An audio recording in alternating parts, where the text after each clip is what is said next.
do that, you need a bowl, a big spoon and a little spoon, flour, yeast, salt, a tea towel, a cup, and some hot water. So this is hot water from the hot tap in the kitchen. I haven't boiled this in the kettle. Make sure your hands are clean and washed before you start, and you have clothes on you don't mind getting messy. I'm going to measure my flour into my bowl using my cup.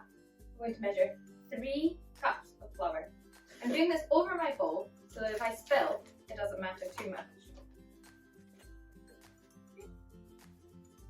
3. Don't put your flour away just yet, you'll need it later. Then I'm going to put half a teaspoon of salt in, so I'm going to do my grinder about 8 times. And add in 2 teaspoons of yeast using my little spoon.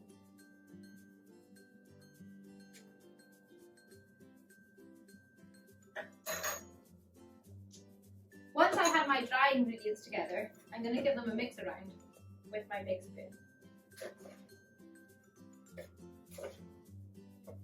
The yeast that we've added is going to start fermentation. Fermentation is the process that lets the dough rise to make the bread. We're going to add in our hot water. I'm adding 400 millilitres, which is 1.5 cups. I'm going to add this slowly and not pour it all in at once. Scrape the sides of my dry ingredients down and give them a mix. And I'm going to add in more water and give it another mix.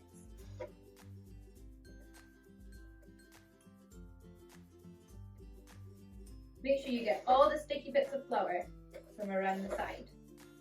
Once you've mixed it all together and it looks like dough, get your tea towel, place it flat on top of your bowl and leave it for 2 hours, and then we're going to come and check on it. We want the dough to proof, so it's going to get bigger. It's going to use that fermentation, and we want our dough to double in size, to be 2 times the size it is now.